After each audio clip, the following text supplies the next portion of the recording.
birthday. I already forget the voices. Every time I start the stream, I forget what the voices are. Yes. It was a pleasant afternoon. The sun shone brightly, and the breeze tugged slightly at the balloons strung around the park. You and Cove had just been dropped off at Miranda Eckhart's birthday party.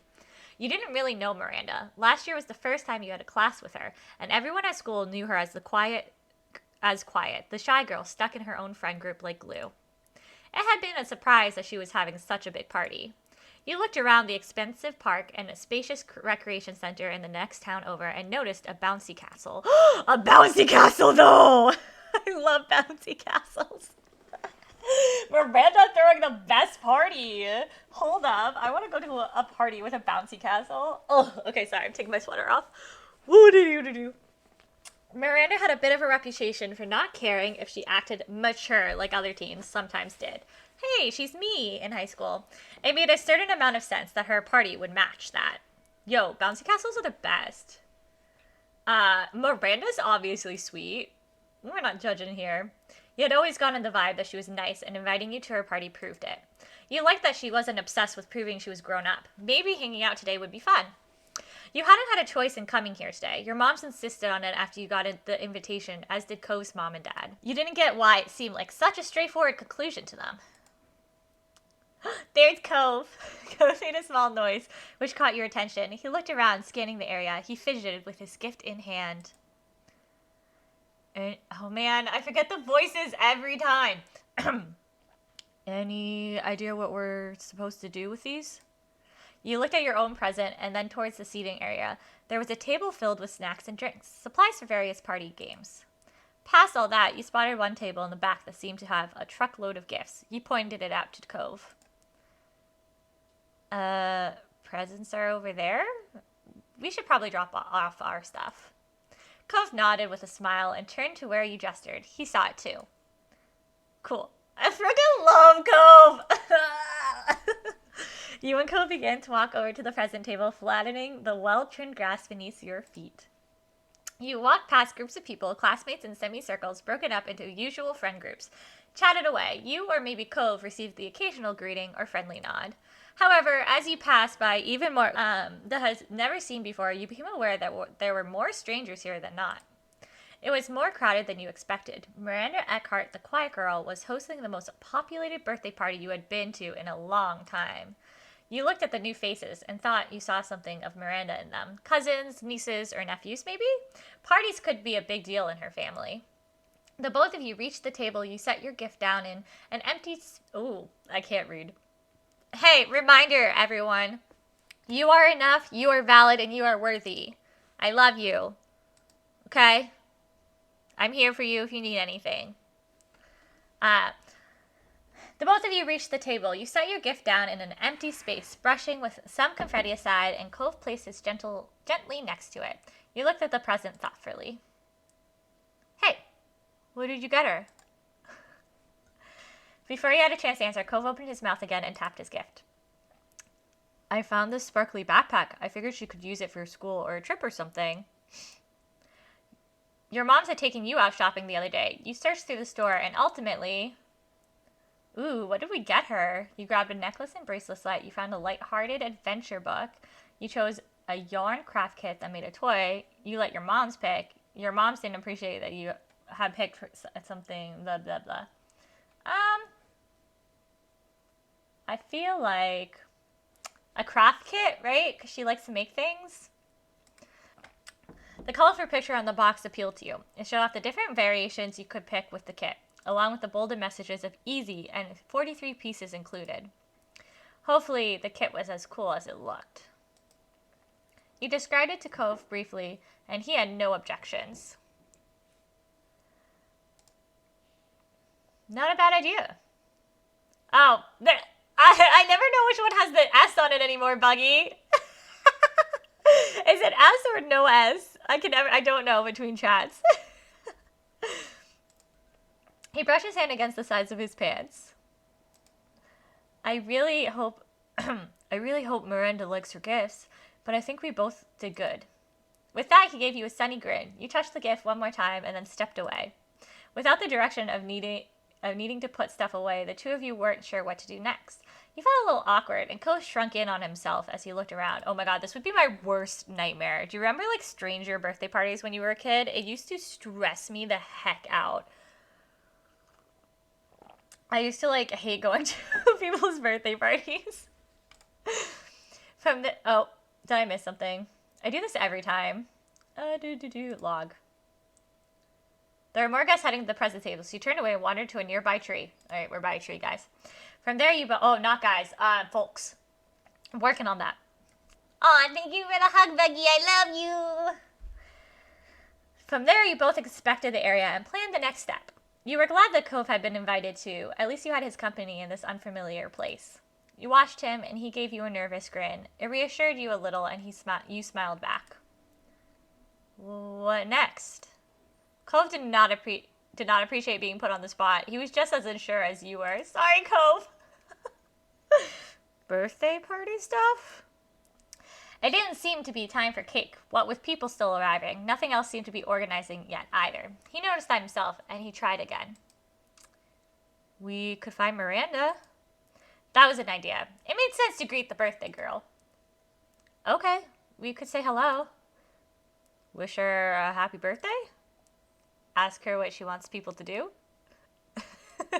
With that point, it was decided that the Miranda hunt had begun. Wandered around anytime you saw someone with Miranda's hair color, you got a little closer, but more than once, it turned out not to actually be her. Oh, that's awkward. Hey, look. Finally, you pointed over to the real Miranda. She smiled slightly when you both approached, but ducked her head. She seemed a little overwhelmed with being the center of attention today. Oh my god, Miranda's so cute! I love her unicorn shirt. What would Miranda's voice be? Oh no. Hi, Cove. Hi, Devin. Happy birthday. Happy birthday. Thanks. I love the voice actors so much. You all stood awkwardly. Miranda did seem genuinely happy, but there was still a distance between you. This is a great looking party. Thank you. Is there something we need to do, or should we just hang out? And the bounce house should open later if you feel like jumping. Then after that, it's cake and present time. We'll have ice cream too. After that is when people will start going home. I hope that's okay with you guys. Cove nodded. He seemed a little more confident about the situation now. Thank you for telling us.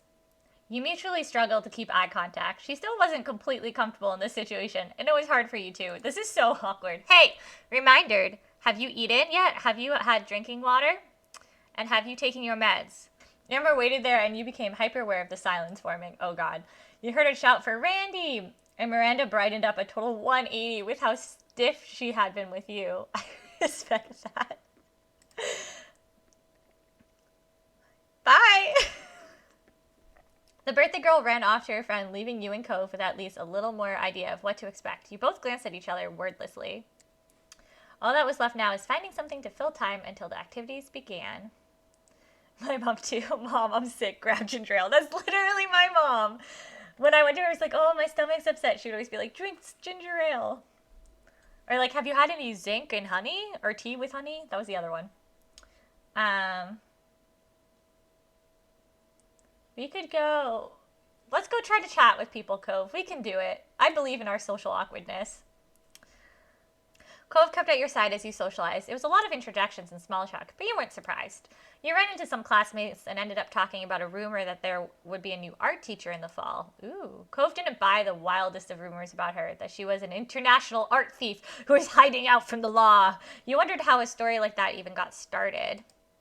One of your classmates laughed and said she'd heard it from someone who'd been in summer school and happened to see a truck with some paintings wrapped in the back. She didn't understand this stretch either. Suddenly, a loud voice boomed over the crowd. The constant buzz of conversation dropped as one of the adults, maybe Miranda's dad, asked the kids to gather around because it was game time. I wonder what's going to happen. You saw a picture of a donkey hanging on a tree, a table with a lot of candy, and even more balloons. I guess we would playing pin the tail on the donkey? I doubt it.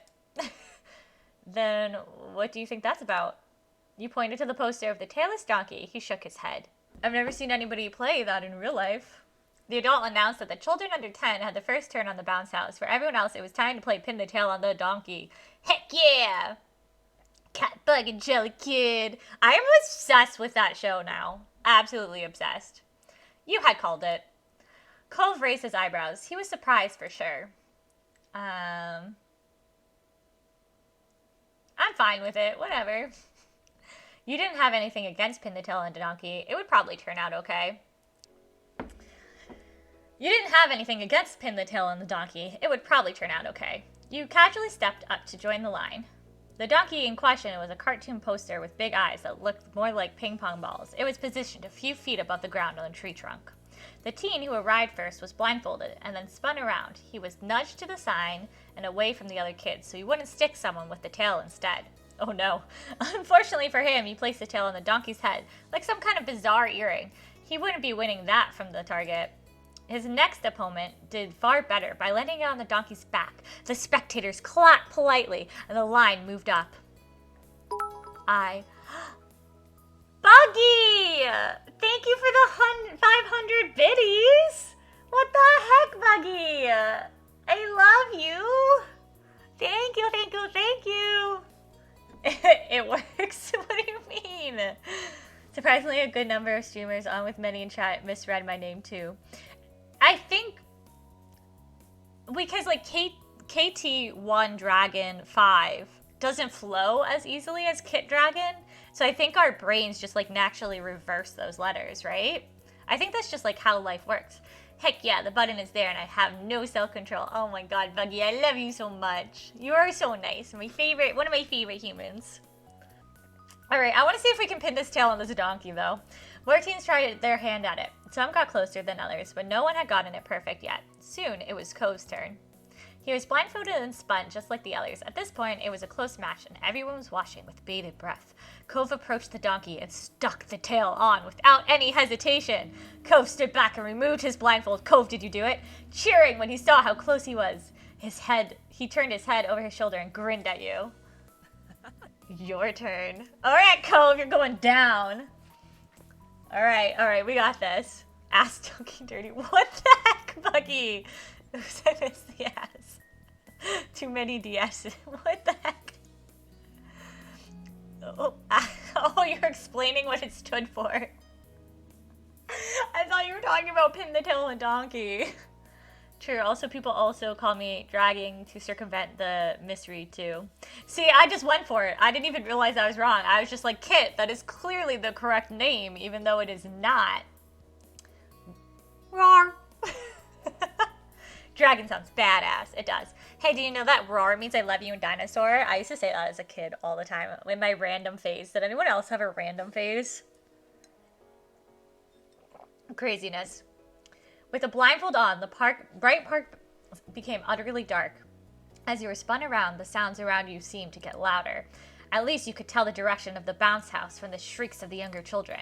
You stopped spinning and stepped forward, tail in hand. It was time to give it a stab. Where are we sticking it? You placed it directly in front of you. You placed it to the right. You placed it to the left. If you reached up and placed it, you bent and placed it downward. Where are we sticking it? Roar. And I got you a cookie, but I ate it. Yes. And that face, Buggy, yep. I also did the, what was the I'm so random phase? Like the XD phase. I used to do that a lot in my I'm so random. Or like, come to the dark side, we have cookies. I also was an emo kid though. I had some phases in life. I have no idea. It's a hand-drawn series of comedy sketches. There's 13 of them on YouTube. I think you would like them. All right, I'll have to give them a check out. ASDF. Does it actually stand for Ass Donkey Dirty Frog? Because that doesn't seem right. I think I've seen them, Chip. I can't remember though. Yeah, that face, Buggy. Glop! Yes. Oh my god, this is bringing me back to like middle school. I'm still all my phases. The gay phase. That's not a phase. That's just life. I was goth and emo. The good times. Yeah, me too. I don't know. I was like punk emo, if you would consider that a thing. And I still go to emo nights now when we were able to be in person. I used to go to emo nights and like be nostalgic about about my youth. Not that I sound like an old lady. I'm 180 years old. Little glop. Pop punk? Yeah. I guess pop punk is more correct than emo, but like I was pretty emo too. Oh, gotta love it. Alright. Where are we sticking this tail, guys? Where are we sticking it? Folks, y'all. Sorry, I'm working on not saying guys. I'm working on it. Back in my day, we had the medic droid. I paint my nails black. Oh, black nails, though, are an aesthetic. I love black nails. That's all. On his ass. What? How do I plant it on his ass, though? All right, I'm just going to guess. You placed it to the left. Press tilt to try to step back. You took your blindfold off to check your heels. There was some more clapping from the audience. The tail wasn't too far off. Behind you, there was a particularly enthusiastic, ooh! And a few people mentioned how close you got. Yeah, we did stick it on the ass. I paint my toenails black. Yeah, I painted... Black nails are aesthetic as heck. I love them. And I plant this in thy direction of thy ass. Yeah, oh, Bugs was okay, but you aren't allowed to do it. Only one is allowed. Streamlabs spikes me. You smiled and looked back at Cove. He seemed amused. His tail was... why did I just read that as if, like, Cove had a tail? Wasn't off by much either, and you couldn't tell which of was winning. They were just too nearby each other. A few more kids took their turn. One girl managed to somehow pin the tail on the opposite side of the tree, where you were pretty sure it had to be on purpose.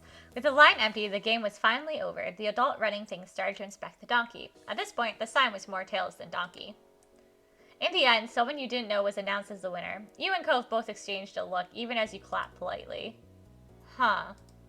He sighed. He looked back at the board. I was so close to... You teased him. Someone's really down, especially over what's just a kid's game. Seriously, Devin? We're so mean to Cove. You grinned cheekily, and Cove eventually rolled his eyes and smiled too. He watched the winner and considered whether to say anything to them. He hesitated, however, and ended up not approaching the teen. An older teen walked up, tall enough to tower over you and Cove. You felt a little intimidated by this stern-faced teenager until she started to speak. Her voice was low, but friendly. Then her tough frown would suggest. Hi, I'm handing out party favors. Do you want one? She showed you party hats. She insisted they were the key to a true partying mood. She showed you party hats. She insisted they were the keys to a true partying mood. She had two options, whether a colorful headband with two tiny party hats arranged almost like ears, or a tiara with a star on it. They were both very festive. Ooh.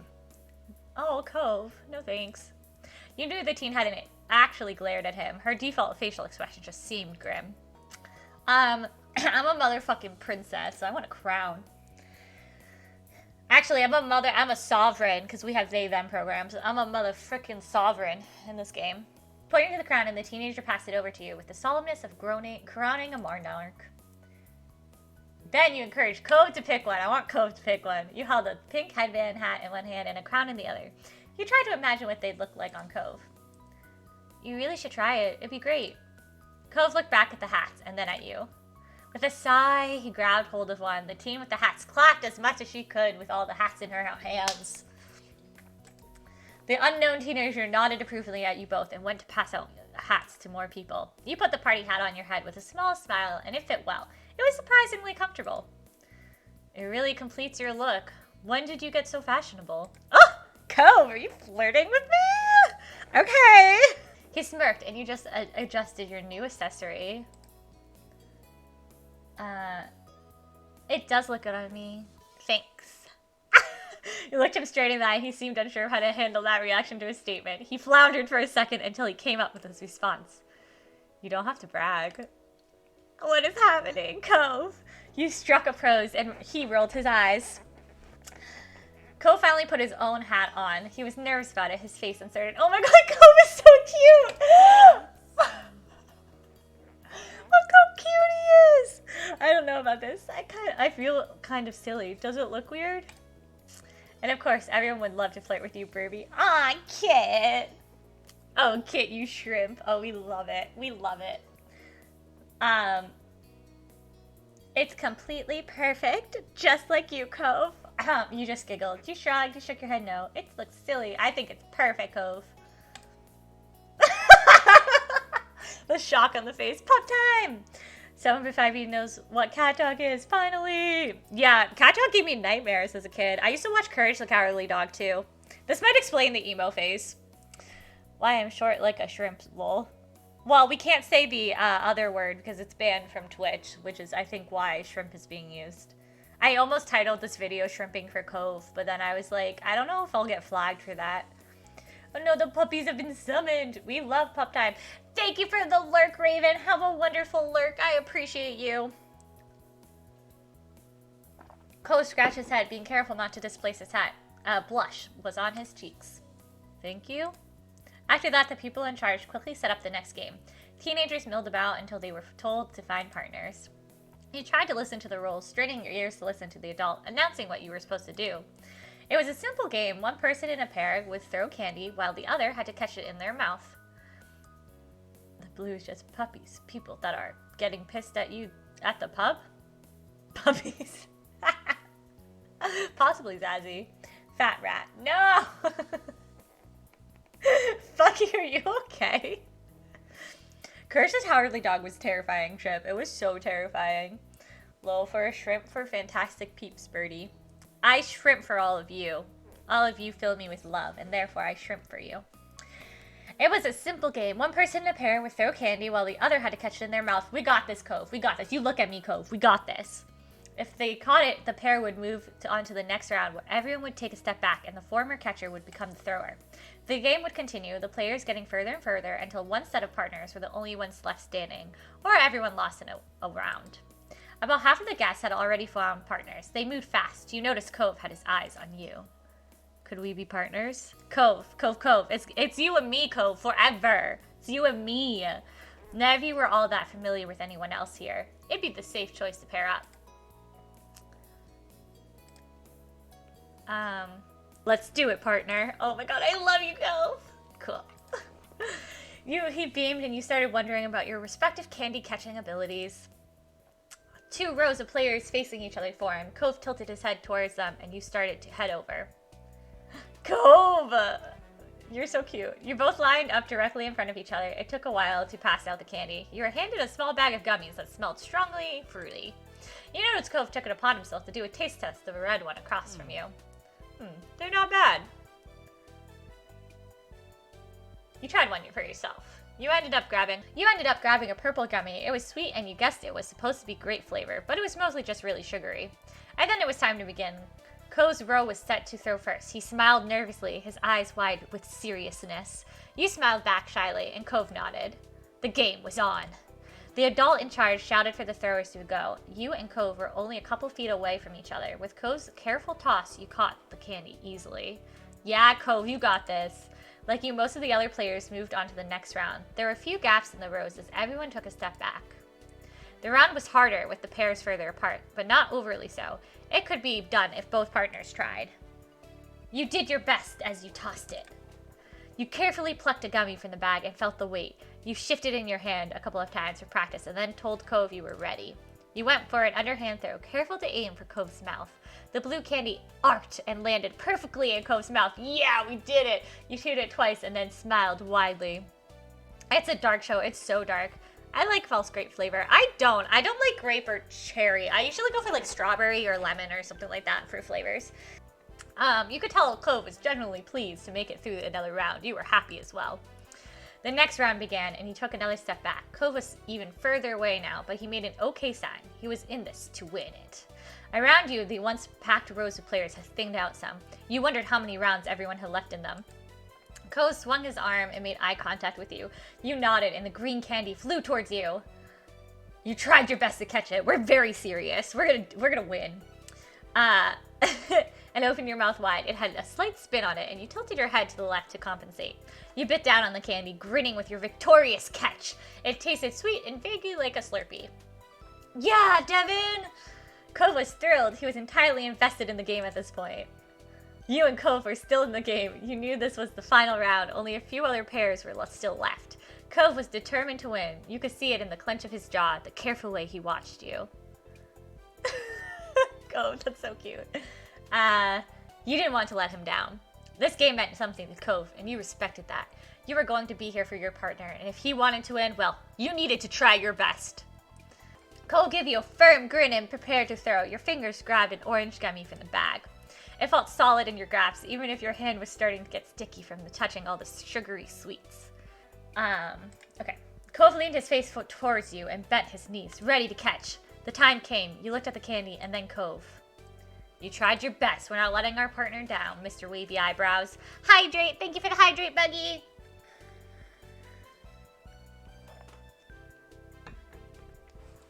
The candy flew like a missile straight towards him. He positioned himself effortlessly for it. Cove caught the candy just like that. A wide grin spread on his face as he victoriously chomped down on the candy. Yes! Along with the cherry, he jumped up in excitement and pumped one arm.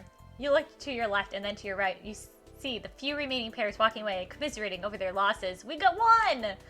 With some shock, you realized that you and Cove were the only ones who made it that round. You won! You watched the moment Cove clicked into the same realization. His face brightened like sunshine, and he jogged over to close the distance between you. You stepped closer to meet him halfway. You high-fived, obviously. You got a high-five. You put your hand up and Cove high-fived you with a satisfying smack. You'd won this together. He giddily stomped his feet in place. Oh, Casper, stop sitting on my headphones, would you? He giddily stomped his feet in place in front of you though he couldn't contain his energy. My tummy hurts. Oh, Buggy, I'm sorry. It causes you're drinking all of the titty tea. Bean. Gosh, you guys are minders in the gutter today. What is happening? He giddily stomped his feet in place in front of you as though he couldn't contain his energy. We did it! And then he wrapped an arm around your neck, pulling you closer to a cellboard side hug. You adjusted the hat that had nearly fallen off throughout the event. Nice catch. Nice throw. The game runner strolled over and merrily gave you both a bunch more candy on top of letting you keep the gummy bags. It was quite the collection. With the candy toss over, you're going to need something else to do. You didn't have to wait long. Here's someone in the crowd shout that the bounce house was officially open for the older kids. Oh my god. You and Cove shared a look. Cove smiled, and you knew he wanted in. I'm so excited. You both ran over to the bouncy castle and kicked your shoes off. You crawled into the inflated castle with Cove, hot on your heels. There are a couple other teens inside already. You started to get a feel for bouncing. Cove hopped from the middle to the side and back. Just after you landed from particularly high jumps, someone else snuck in. It was the birthday girl herself. Hi, Miranda. Hi, birthday girl. Miranda looked happy. She waved her hands at you with a megawatt grin. I hope you're having fun. She hopped around with her hands in front of her like a kangaroo. It was a surprisingly effective way to clear distance in the bounce house. She then jumped high, kicking both her legs out to the side and touched the tip of her toes with her fingers. Wow. Oh, wow. Cole thought the same thing I did. Miranda hadn't run out of tricks yet. She jumped a couple more times, gaining height before doing a backflip and tucking into a ball. Thank you for lurking, Zazzy. I appreciate you. She managed to land on her feet, but didn't stick the landing. She tumbled back and fell on her butt. Cove clapped and Miranda inclined her head, almost like a bow. She was back to jumping in no time. You're so good at this. She bounced close enough to the two of you to talk without shouting across the way. Cove's bouncing slowed down to accommodate their conversation. That's cool. I like that she's voice acted. That's really cool. You're so lucky, Miranda. Miranda giggled a bit and then her eyes sparkled. Hey, I can launch someone if you want. If I jump in front of you, then your bounce higher. We'll go higher. Okay, launch me. Sure. Miranda leaped over to you, her excitement clear on her face. Cove watched with interest. She explained more clearly how this was supposed to work. You got ready to bounce on her cue. 3, 2, 1. The moment she came down, you jumped high. The force of her, just as she had said, helped launch you up.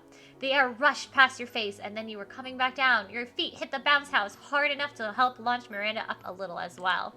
She giggled some more, and the two of you took turns bouncing each other up. Cove clapped or offered suggestions, but it was becoming clear that he wanted to take a turn too. Miranda invited him to join and tried to synchronize your bounces to launch Cove up super high. The first time resulted in everyone crashing down in piles of laughs, but the fifth attempt, Cove managed to catch some serious airtime. Woo! You all had fun bouncing around. You twirled, Miranda did stunts, Cove futilely words, tried to touch the highest tip in the castle.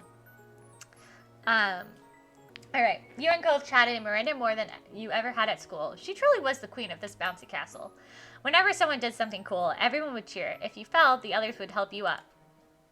Eventually, more people wanted to take turns in the bounce house, so you and Cove left. As you slipped on your shoes, you saw Miranda get drawn into conversation with a group of adults. She would walk by, be talking to them for a while. You and Cove decided to take a break and hydrate. You went to the party table and grabbed some ice water. Later, you awesome bean. I was actually lurking, but now you've mentioned me, I have to unlurk. That is how it works, right? The bounce house. Oh my god. I don't have an unlurk command, Buggy, but I could set one up. Yeah, did you miss that we were in a bounce house this entire time? Oh, what can I say? I enjoyed gassing up my friends. Thank you. The hype really be building my confidence in myself, so I appreciate that. You amazing human you. We gotta hype each other up. It'd be hard times. Cove handed a party noisemaker he'd picked up from the same table. He blew on his, and it made a funny sound when it unrolled. Cove downed his drink in a couple of gulps. He had gotten pretty into bouncing after all. Oh my god, Cove is so fucking cute.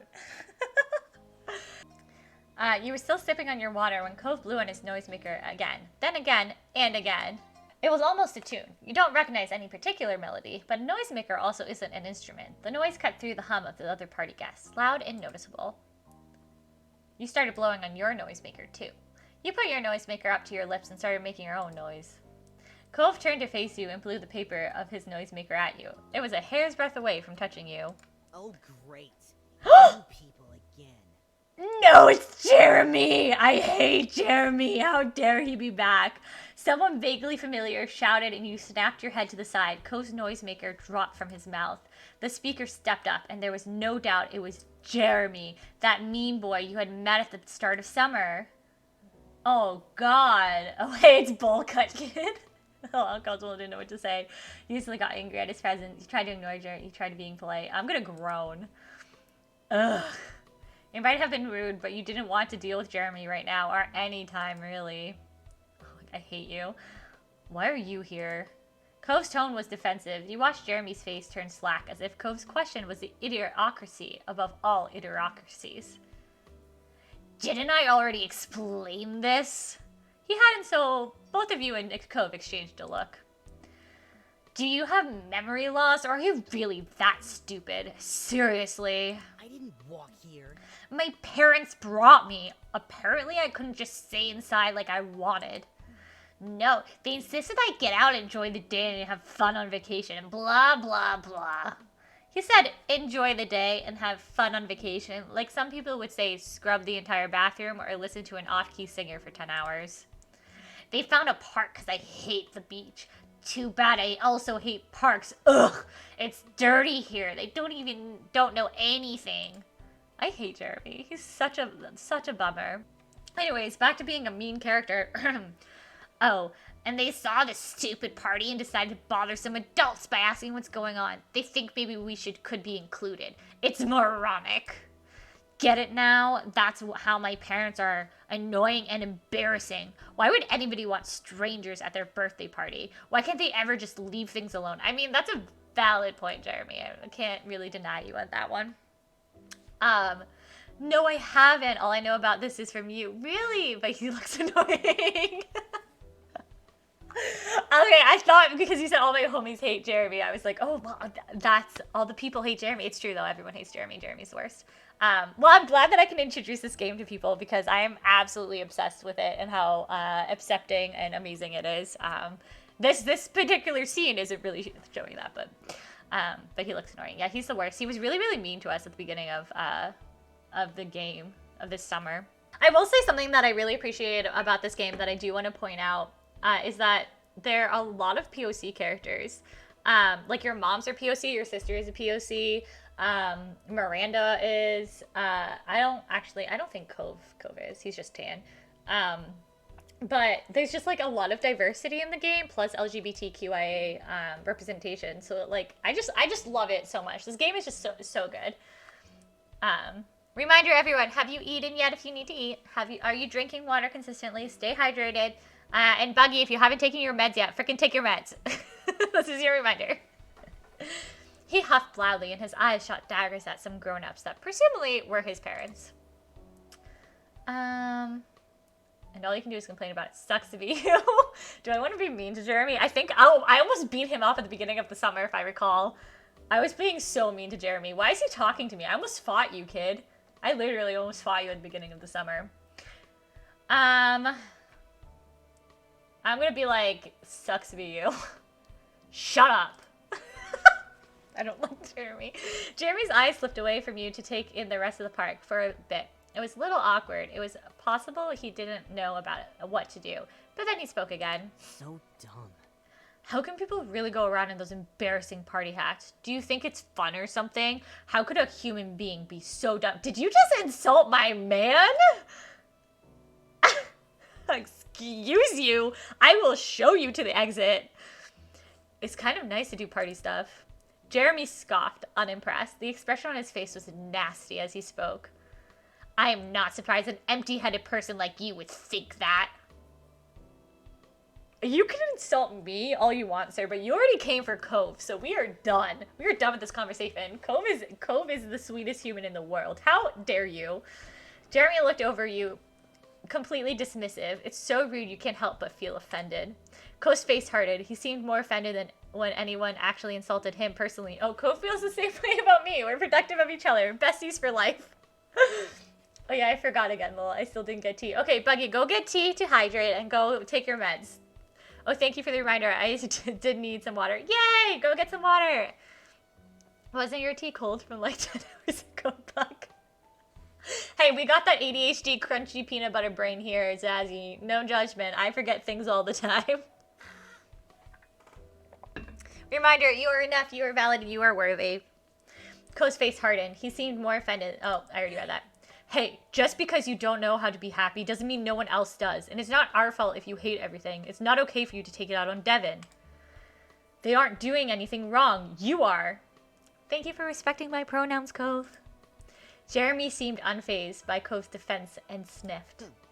Devin can humiliate themselves. All right, but hold up. Even Jeremy is respecting my pronouns right now. I might hate this kid, but he is respecting my pronouns, and I stand this game. They don't need you to step in and do it for them. You poured your drink on Jeremy. You pushed Jeremy. You punched Jeremy in the face. No, I'm not actually gonna hurt you. You drowned out his words with your noisemaker. You stood still shocked. You teared up. If this was reality, if this was me, I would probably cry. Because when people are that mean to me, I straight up cry. But I'm gonna just noisemaker him out of here. Bah, bitch. You're both dude. You're dude. It didn't take long for him to piece together that you weren't gonna get him speak without interruption. Stupid. How stupid. He shut his mouth, though, and finally stopped talking. I didn't punch you just because you were respectful of my pronouns, sir. You're a dick! You're ruining someone's birthday. I'm gonna find your parents and tell them what's going on. Don't say anything like that ever again. You laughed at his reaction. You said nothing. I'm gonna just tell him off. Don't say anything like that ever again. People were starting to watch what was going on. Your argument wasn't exactly quiet at this point. Why don't you just leave us alone if we're so awful? Jeremy glared even more and huffed. Dumbasses. Talking to you is pointless, dumbasses. He stalked off like the last time you saw him, muttering under his breath. You blew your noisemaker after him with a final long "Dude!" Co sighed in relief after Jeremy was gone. He relaxed, but only for a moment. He noticed just how much attention you drawn from the other guests. Luckily, it hadn't gone on long enough to get a real crowd. A concerned adult in a blue button-up shirt approached you and asked who that was and if everyone was all right. Aw, thank you, adult person. I'm fine. Cove looked at you cautiously, asking just as much as the doll if you were okay. Yeah, I'm fine too. Thank you. The concerned adult lingered for a few seconds long, but nodded and left you alone. The Jeremy fiasco was officially over. Cove rubbed his eyes, clearly ready to put all that nonsense behind him. Then he started laughing. It was a surprise laugh, breaking out of his chest without any actual joy. It was nervous and disbelieving, and all the complex emotions brought about by one meeting with Jeremy. I can't believe it. He spoke in fits and starts. The look on his face after he started with that, it was hilarious. How could Jeremy be like that? He shouted at us. He barely knows us. And it was a birthday party for somebody he's never met. You agreed. Jeremy's totally nuts. You wish that you had done something more. You hoped that you would never see him again. You weren't sure how to feel. You were just happy Jeremy was gone. You felt sad that he was so mean. I think I would feel sad. Thank you for the lurk, Zazzy. Welcome back, Chip. How you doing back, my bud? Nah, you can sub for 3 months, for 6 months, for any of the tiers. Oh, okay. That makes sense, Zazzy. Glad you know. Alright. Does he really have to always be that way? Ko seemed to think about his next words carefully before he spoke. I don't think it matters. What we do around him, Jeremy's just gonna yell no matter what. We shouldn't worry about it. Do you want to tell your moms about Jeremy, I mean? He always picks a fight. Maybe they know how to handle someone like him. Thanks for asking. You decide to bring up to your moms later. I'll let them know everything. Alright. Okay. I'm gonna apologize to Cove, because I did make him wear the hat. I'm sorry, Cove. It's my fault you were wearing the hat in the first place. Cove shook his head. If anything, he seemed surprised at your apology. Don't worry about it. I don't mind that you did. It's been fun. This whole day has been fun, except for Jeremy, and he's gone now. He reached up and flicked his hat with pride, giving you a small grin. It made you happy. I love Cove so much. Oh, Cove. I love Cove. Okie dokie, med time and tea. Alright, Buggy, go get your meds and drink some tea. Finally, you bent over to pick up the noisemaker that Cove dropped when Jeremy appeared. It might be too dirty to use now, but you didn't want to leave it there. He accepted it softly when you offered the little favor back to him. Thanks, Devin. I like how we can be there for each other. It makes me feel better about that kind of stuff when it happens. Yeah. Friendship is magic. Why are they so cute? Ko suggested that you should find a seat at one of the tables. It was almost cake time, and he wanted to be prepared. It was a good reminder that the party wasn't over yet. I think I see somewhere free there, if that works for you. You and Ko tried to settle down at least. After the last event, you took seats across from one another at one of the park tables. There were a few attempts to chat, but for the most part, you simply watched the adults run around and set up the cake. There was a minor panic when you assumed was Miranda's dad apparently forgot the lighter for the candles. He and another man went through and started asking the other adults for matches or lighters. They weren't having any luck until the grim-faced teenager who had been passing out party hats pulled a green lighter out of the ice cream cooler. Oh, why was that there? Why the lighter was put in the cooler remained a mystery. What was that kid smoking? But with party hat girls to find it was time to get things going again. Miranda sat at the head of the longest table. A large chocolate cake sat in front of her. She lit all 14 candles with the cooler lighter with a big smile. The adults started singing happy birthday and the rest of the guests joined in. At the end of the song, Miranda blew out the candles with a dedicated huff. She closed her eyes and you saw her silently mouth something. Maybe it was a birthday wish. Miranda cut her own slice, then one of the grown-ups took over cutting the cake. Another adult passed around plates of cake slices with a scoop of vanilla ice cream to the guests. Eventually, the cake got around to you and Cove. Cove was pleased with the treat in general. The cake looked rich and moist. It smelled quite chocolatey. In real life, I don't eat cake, so I'm gonna make Devin only eat ice cream. You took your plastic spoon and tried a bite of ice cream. It was a little plain, like most bulk vanilla ice cream, but it was still ice cream. You liked it and took another bite. The cake, however, you shoved off to the side of your plate. Hey, I'll take that, what you don't want. Cove eyed you hopefully, and you could hear his legs swinging against the tablecloth, hanging over the side of the table. Yeah, have my plate, Cove. What's mine is yours, buddy. Cove transferred what you didn't want to his plate and then handed yours back. Thanks. He beamed and you felt a little better that your unwanted dessert would still be enjoyed. Cove then took his fork and started mashing up some of his cake. You're mashing your cake fork? What? Wait, is Cove who we want to love forever? Cove is who I want to love forever. Yeah, I'm obsessed with Cove. Cove is like the best cinnamon bun of a human being you could ever, like, ever want. Right now, our character, we have like a nervous, you get to choose all of this, Jackie. It's really flipping cool. So we decided to have a nervous crush on Cove right now. But you get to decide, like, how into Cove you are. You don't ever have to like him if you don't want to. You can always just be friends. You can make your character any type of character you want to be. So if you want to be into girls, you can be into girls. If you want to be into all people, you can be into all people. If you want to be asexual or demisexual or anything, you can be that too. It's really cool. It's a very, very cool game. I'm gonna raise my eyebrow at him. He smashed his cape. Thank you for lurking, Jackie. I think that's what that emote means. Unclear. What if I want to be into the streamer? Okay, wait, no, is that a flirty emote then? Gosh, I'm getting very complimented today. Thank you all. You can be into the streamer as much as you want. When you don't read the comment before you see the emote. It was lurk, but meant it in a flirty way. Well then, I send flirt also. Okay, Buggy. Yeah. Though I am just a simple worm and know nothing. Flirt with everyone, that's my motto. Play games with me. Play games with me, play games with everyone. You were puzzled at what was going on, what he was doing. Cove paid no mind. Vanilla ice cream is not good by itself, and I'm not going to eat it with the cake either way, so why not put them together now? Things like ice cream cakes exist. Putting stuff together is normal. Cove contentedly chowed down on his concoction. One advantage to his mix is that the ice cream seemed to catch most of the crumbs that would usually fall from eating a cake. My girlfriend would be very upset if I flirted with everyone. Do you think that's fair? I am just a simple bird who doesn't have to worry about that, so yeah, don't have to worry. Best motto. I also follow that. Jackie's husband might not like it though.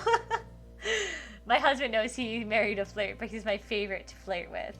Yeah, that's the important thing. If your husband is your favorite to flirt with, and it's respect to everyone, then flirting's just fun. Also, flirting doesn't have to be like a romantic, serious thing. Like, you can platonically flirt. Platonic flirting's a thing, right? I'm not crazy. Yeah, Beggy, I want to play all the games with you too. You're a fun bean to play with. Unlike some of the kids around him, Cove's shirt remained clean. You started eating your dessert in earnest. You enjoyed yourself plenty. I flirt with friends in a teasing way. Yeah, like, it can be platonic. I agree regarding platonic flirting, but it's easily misunderstood by many people. That's true. I am one of those people that is so dense, I never can tell if it's real flirting. I always just assume platonic flirting. Like, I always just assume platonic flirting. But I think that just comes from the fact that, well, one, being Demi, and then two, I'm just a nice person, and sometimes being nice comes across as flirty, and I've had people mistake me being nice to them as being flirty, so that, like, I always just assume that other people are just being nice too. You know what I mean? That makes sense? That makes sense. I think that makes sense. I need to stop asking that question. Confidence in what I'm saying.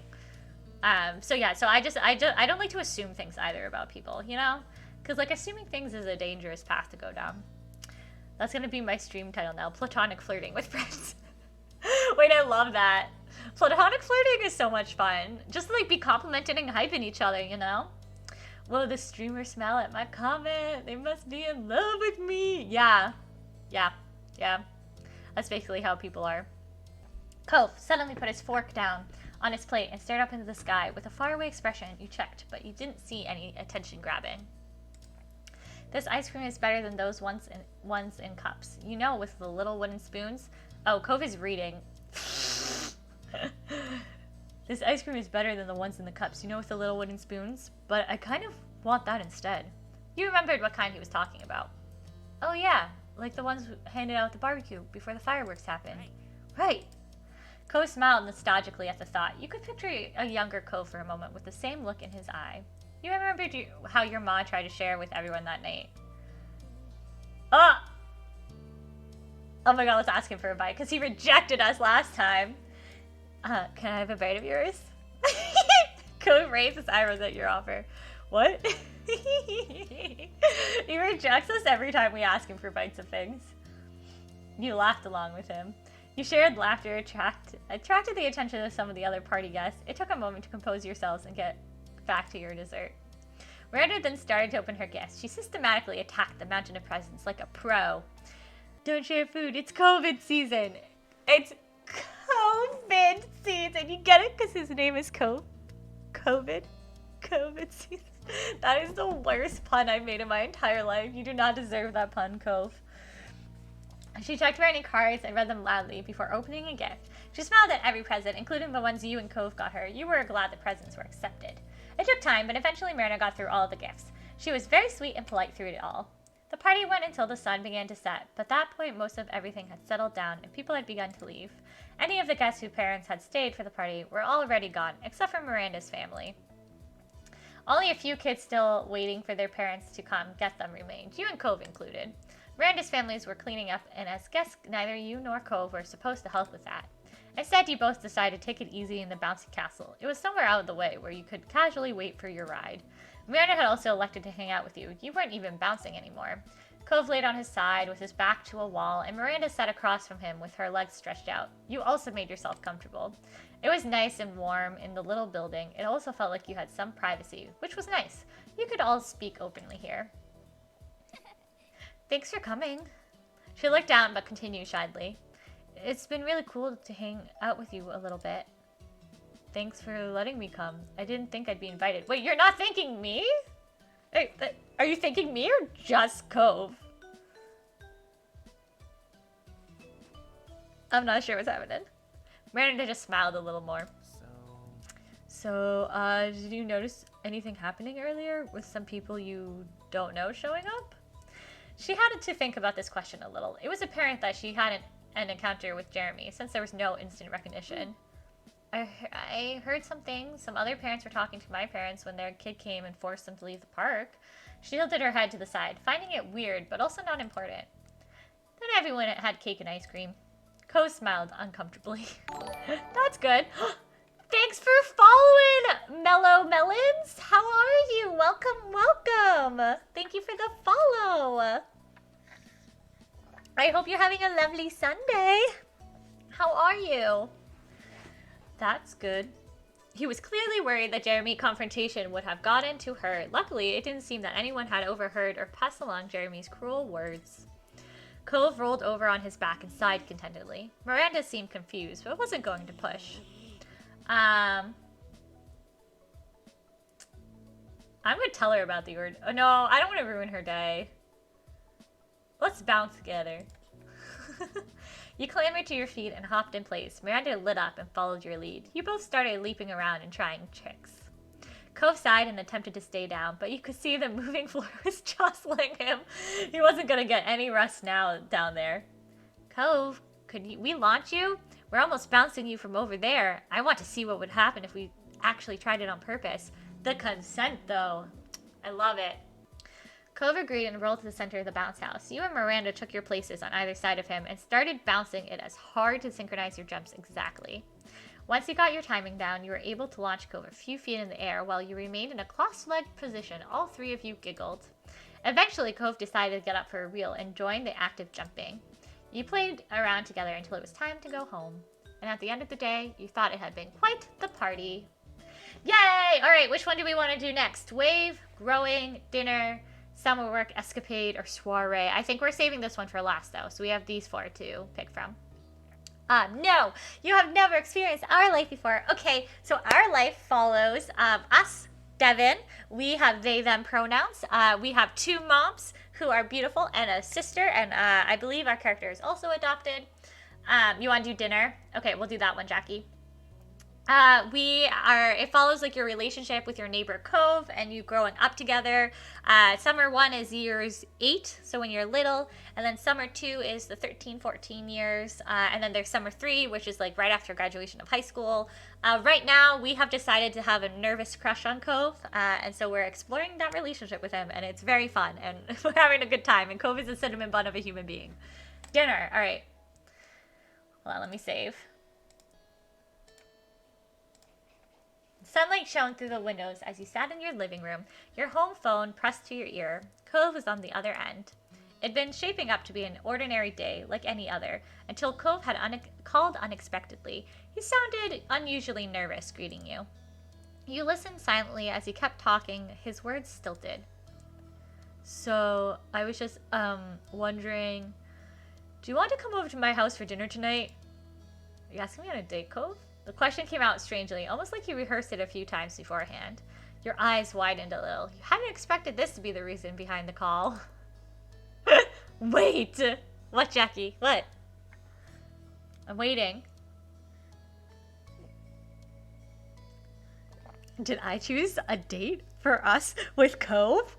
I don't know, Jackie. He just invited us to dinner, so it sounds like we're going on a date. You might have. I don't know what's gonna happen. Should we say yes? That's a date, Barbie. Well, we don't know. Okay, we're going, Jackie. We're going. Yeah, I'll go. It was, oh. Hi, Freeze, I'm back. Freems. Hate this. Hi, friends. I know what you mean.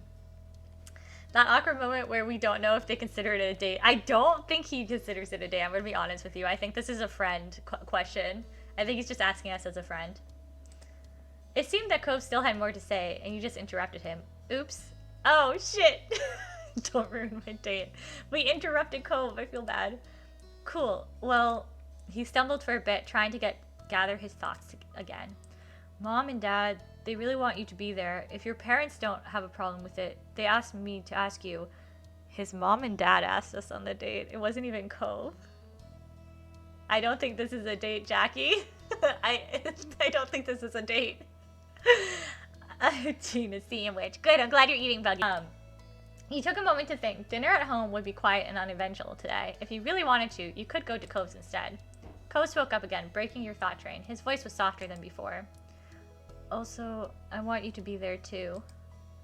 Can you come over, I mean? What is chat? Chat. Do I need an intervention? Do we need to have an intervention right now? I was trying to time myself out. Oh my god. Yeah, I can come out my moms and get back to you. No, I can't make it. Why am I the only one invited? Yeah, we'll go. Thanks, Devin. Really let me know when I can. He sounded noticeably relieved by your response. Was you coming over for dinner today that serious? He spoke up to you for a little while longer to explain what time to come over and other details, then hung up. And that was that. For now, anyway. Soon enough, the sun dipped out of the sky and evening came. It was time for you to head to Cove's house. After letting Elizabeth know you were leaving, she didn't look away from the TV, just grunted you made the small journey across the street. Guys, don't fill up chat with such profanity. Make it all in one sentence to be concise. T-Fay. See? Much better. Don't be suspicious. Don't be suspicious. Why? Don't be suspicious. We're going on a date. Going on a date. Going on a date with Cove's mom. It autocorrected your name to G. Fry Ray. Why? Your autocorrect hates you, Buggy. You knocked a couple times on the heavy door to the condo. As you waited for an answer, you found yourself contemplating between a guest while both of Cove's parents were there. You were apprehensive. You didn't know what to expect from this dinner party. I didn't get too much time with your thoughts, though. The door opened soon enough. Cove's mom, Kira, stood in the frame, smiling warmly at you. Come on. Hiya, Devin. Welcome. Please come in. She opened the door wider and moved to make room. You stopped inside, allowing her to shut it behind you. Thanks so much for coming over. I know it was kind of last second. It's alright. Thanks for inviting me. Of course. Of course. Just make yourself at home. It's not my home, but I've been given permission to say that. Wait. If I live out, why do we want to date Cove when his mom is a MILF? Jackie, wait till you see his dad. His mom and his dad are just so pretty. But, like, we're, like, 13, so that would be child issues. Jackie, oh my god, I'm mood. Buggy, last time I told you how pretty Cove's mom was, you told me she looked like Shrek and told me I was crazy for thinking she was pretty. So, Buggy, get your butt out of here. Every time I pull the chat back up, we're talking about movies and It's like nothing's changed, right? In the last hour or so. It's been 2 hours. Shoot. Oh my god, she's so hot. She's very pretty. Cove's dad is also very attractive. Kira, my love. I'm about to wife that mom up. She is divorced, so fun fact, we could technically wife her up because she is divorced. They are not together. They're just hanging out for Cove's sake. Give me MILF. I'm not 13, I'll take her. Oh no, I mean I love MILFs, not Cove's Shrek mother. Oh, Cove's mom is so pretty. What are you even talking about? I'm not gonna say I have her. I love divorces. Jackie. Divorced? It's my time to shine. Yeah, we can. I wish we could date Cove's mom. When I first saw her, I was like, can I date her? And then I realized you meet her when you're like 13, and yeah, no, she's not a dateable character. Of course, just make yourself at home. Oh wait, I've already said that. There's the dad. Hey Devin. I can't do his voice. Hey Devin, welcome to my humble abode. You jerked your head towards the kitchen of Mr. Holden's voice. He waved at you briefly from the kitchen with his back turned and a large spoon in hand. Hope you're hungry, just because I'm whipping up a lot of tasty stuff. Push his dad out of the way. I want that mom. The mom is way prettier than Cove's dad, that is true. I keep dropping my cheeks. Can I have both? I wish. Also, you haven't seen our moms yet. Wait, our moms? Our moms. Let me just tell you. Our moms. Our moms. They're so pretty. You have to wait till you see them. You closed your eyes and inhaled. It smelled spicy and savory. With Mr. Holden busy and Cove nowhere to be seen, it was just you and Kira. She gave you a weary smile. Want MILFs only. Moms, please. Babe, I can't date our moms. That's gross. Our moms are hot. Yeah, they are. Burp. This is not... I'm not... That is not what I said. Babe, I'm gonna go buy this game for research for... Hey, Tifa, fun fact, it's free. It's free, Tifa. You can get it for free on Steam. This game is free, y'all. All of it is free.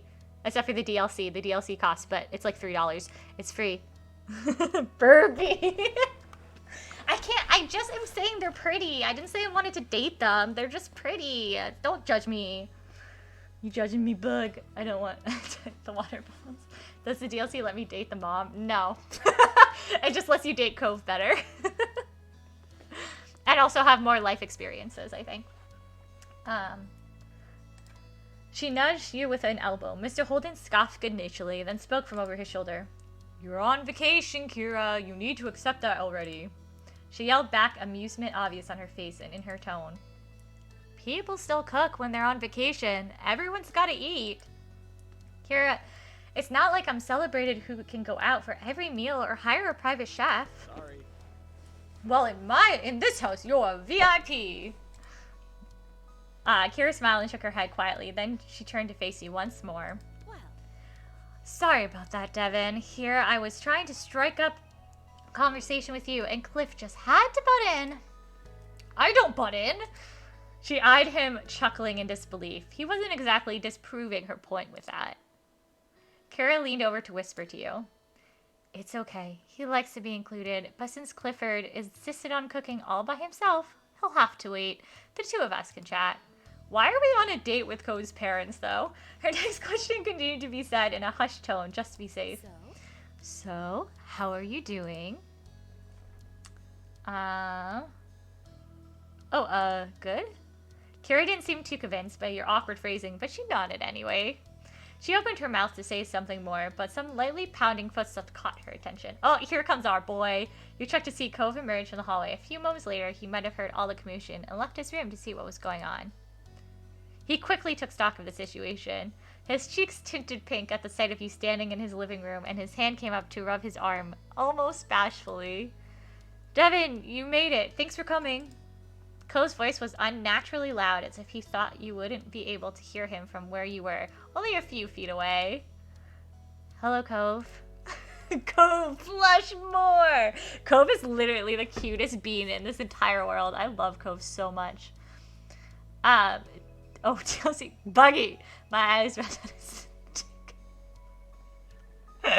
Because you're 13. I aspire to be a warm cup of tea. Oh my god, that is such a mood. I want to be a warm cup of tea. You gave a shy wave, and then felt a little stupid for it. You put your arm back down. It was when you glanced away from Cove that you spotted his parents watching the two of you interact. Cove noticed their stares too, meeting them with narrowed eyes. Are we having dinner now? Not yet, bud. I'm still cooking. Alright, I'm gonna go back to my room. As he turned to leave, he bent his head to the side to face you. You coming? The question was quiet, but you heard it clearly. You smiled, pleased that he asked, and nodded in the affirmative. Definitely a date! You really have sunshine energy. Oh, Bucky!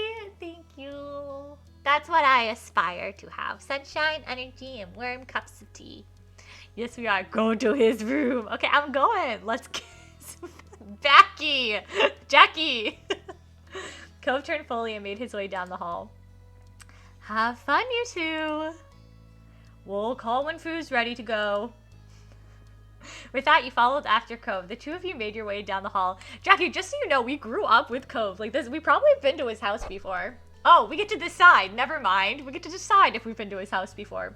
This was the first time you were invited to see Cove's room. You had visited Cove's room before, but only rarely. Going over to Cove's room was a standard occurrence for you nowadays. I would say we've been to his room before, but probably rarely. We probably hang out at our mom's house more, because Cove has some, like, family issues. He doesn't like to be around his family too much. Cove got to the door first, opening it and stepping inside. You joined him. There was a mat on the floor in front of the door. As he stepped over the threshold into his room, you felt the crunch of sand beneath your feet. Cove, you need to vacuum your room. The sensation was nothing new to you, of course. Cove constantly came back to his room covered in sand, not bothering to clean himself off at the front door, and got it all over his personal space. That's just how he was. A little bit of a mess. I love me my messy people. You hadn't heard Mr. Holden ever scold him for it. Not like your moms would have if you'd done it. You can sit wherever you want. Cove himself took a seat at the edge of his large bed, looking like a picture of comfort, and let you to decide. Do we sit next to Cove? Where do we sit? You sit anywhere. You sat down on the chair. You sat next to Cove on his bed. Where are we sitting, friends? Wait, he surfs? That's hot. Yeah, he surfs. Jackie. Sit next to him. Okay, I'm sitting next to Cove. You sat next to Cove on his bed. Oh, you made him blush, Jackie. Jackie, don't forget, we have a nervous crush on Cove, so we gotta be nervous. Why is Cove on not an option? Sitting on Cove. Because we're 13, Tifa, and we're shy. Cove's shy, and we're nervous. As soon as you sat next to him, Cove grew tense. His back went stiff, and he ducked his head away. He tried to hide a trembling smile. Oh my god, we made Cove upset. Oh my god. He said it under his breath as if he didn't want you to hear. You obviously did, and easily, since you were right beside him. Bed is comfier than a chair. That's true. You can platonically sit on beds. That's not weird. It's not that weird. We've been in your room before, Cove. Calm down. It's fine. You're fine.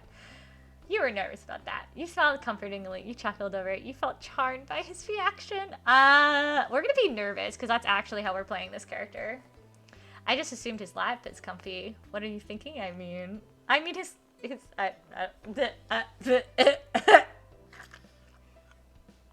Cove.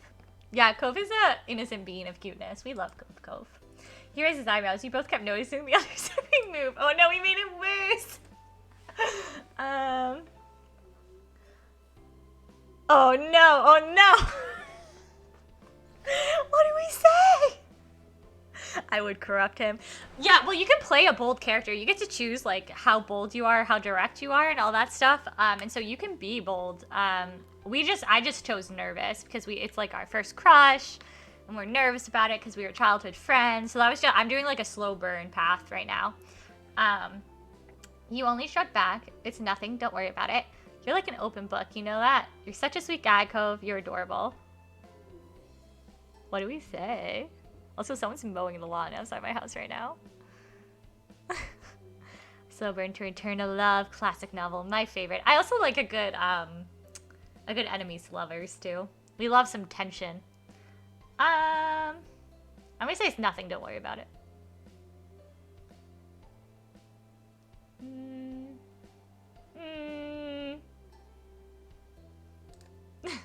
Okay. Tension is the best. Tension is the best. Cove didn't seem convinced, but he nodded, shifting nervously on his bed. He pointedly glanced away from you, the tips of his ears red. With the silence glowing, your gaze began to drift. You stared at the bright fish swimming in the tank. There were a bunch of them, floating to and fro in the open space. They stood out starkly against the green aquarium plants. How long have you had those fish? I guess. My dad bought them for me not very long after I moved here. I guess it's been a few years now? Wow, that's a long time.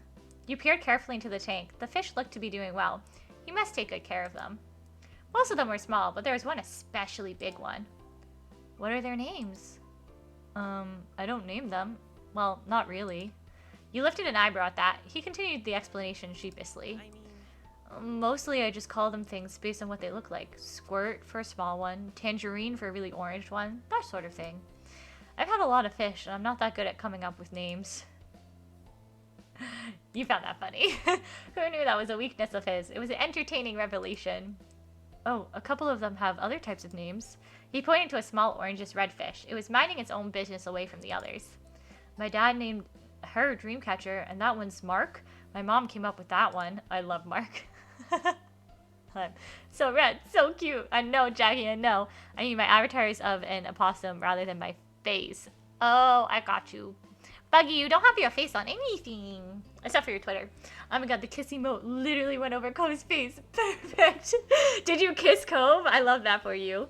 Closer it gets to June, the sadder I get, unfortunately. Oh, I'm sorry, Chip. What's going on? Hello, Jordan is playing. How are you doing this lovely Sunday? I see Cove is still working the charm. Cove is working Jackie. I don't know. Cove is very charming. I'm obsessed with Cove so much. Were you here for when we were getting yelled at by Jeremy again? And Cove stood up for us because that was smexy as heck. Cove standing up for that. We love Cove. Like a fiddle. Yes, thank you for shouting people out. I love Cove.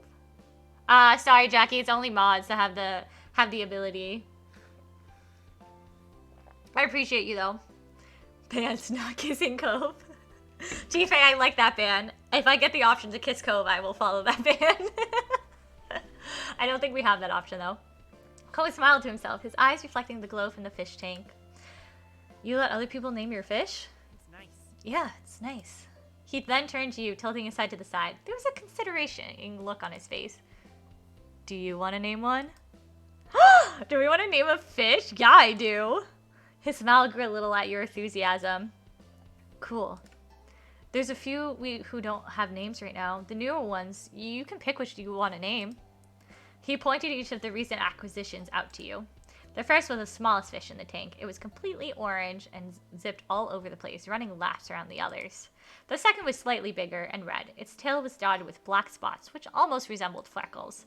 The last fish was the biggest one. Its multicolored scales rippled under the bright light of the tank, as if it slowly made its way across the vast expanse. You went with... Let's do the biggest fish. Cove only nodded at your answer, waiting on you to decide a suitable name. You watched the fish you chose closely. As you did, a name eventually came to you. We can type our own answer. What do we want to name the fish? Give me suggestions in chat.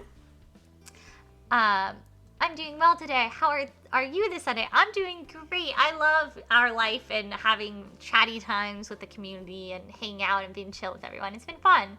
But I was low energy before streaming. Streaming always brightens my mood. Streaming always makes me really happy. I appreciate Jamaki. I'm gonna love you. Me, Joe Mackey. Yes, his name is Hector. Hector, shmish me. Bug, Buggle, Fishteth, Fish, Stinky, Blub, Glop. Oh no, those are all really good names. Yes, Glop. Alright, is Glop what we want to go with? Glop? I'll go with Glop. Type in name. It suggests his Bubbles. Mr. Bubbles, like the Big Daddies. I love me some Big Daddies. Glop is best. Glop. Alright, we're going with Glop. Alina wins. Alina always wins. Work lurk. Hello, Dapper Deputy. Have a great work lurk. Thank you for being here, my friend. All hail Glop.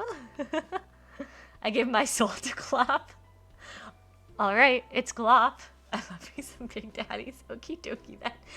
No, Bioshock. If you play Bioshock, you know what I mean. The Big Daddies are the best. I love the Big Daddies. And they're called Mr. Bubbles by the Little Sisters. With that, his attention moved from you to the tank. He peered fondly at its inhabitants. Oh no, we have become a cult. What do you mean? Hello. How are we a cult? I like to consider us a commune rather than a cult. You know? It sounds nicer. That his attention moved from you to the tank. He peered to blah blah blah. You smiled proudly at Glop as it swam through the tendrils of plants, disappearing then reappearing soon after. You noticed that then that Cove was sitting closer to you than he was before. Oh! He must have scooted over at some point during the conversation. Cove is sitting near me? Okay, Cove. Sing mode. Alrighty, Rooney. Alright, let's try. I got this new timer thing that we can do. Sing mode is for 10 minutes, correct? Or is it 5 minutes? I can't remember. I think it's 5 minutes.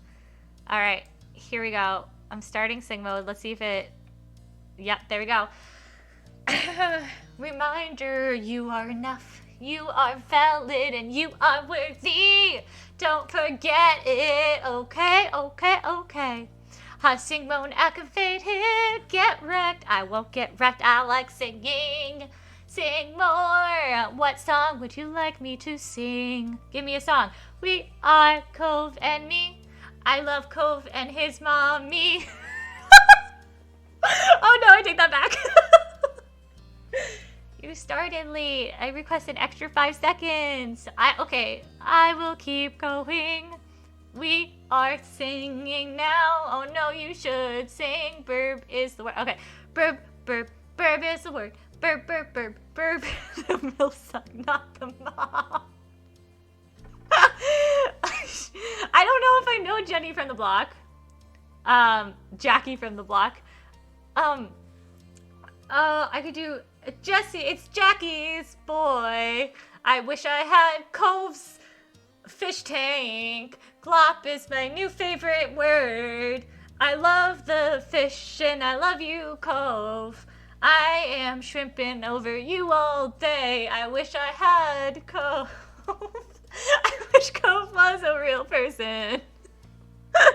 Don't be fooled by the Romix that I'm Gomet. I'm still Jimmy from the block. I don't know what that means. Stairs and amazing. Glop, glop, glop is a blop. Glop, glop, glop. The glop is a blop. Glop, glop, glop.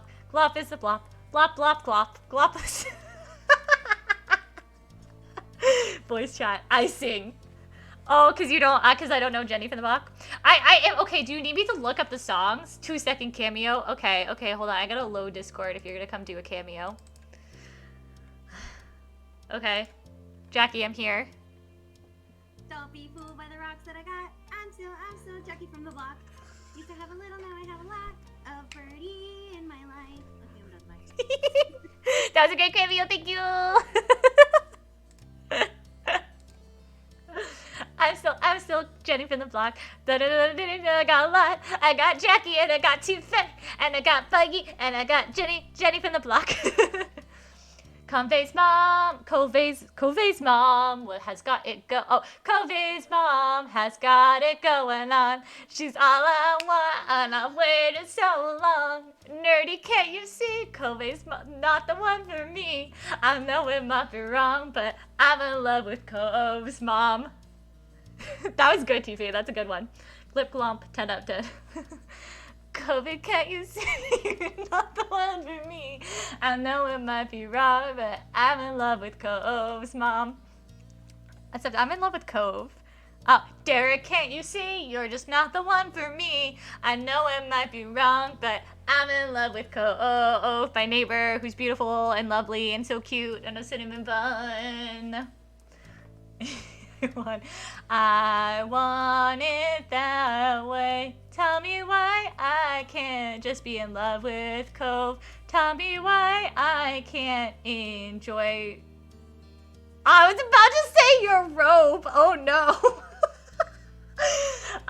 Tell me why Cove's mom looks like Shrek to Buggy. Tell me why that's so wrong. She's so pretty. Tell me why I never wanna hear you say that Cove's mom looks like Shrek today. 'Cause Cove's mom is a beauty today. I mean Glop. I'm in love with Glorp. Ain't nothing but a Glorp. Tell me why ain't nothing wrong with my fish Glorp. Shrek is pretty too. Tell me why we can't sit on Cove's lap. Tell me why Cove won't just kiss me back. Tell me why.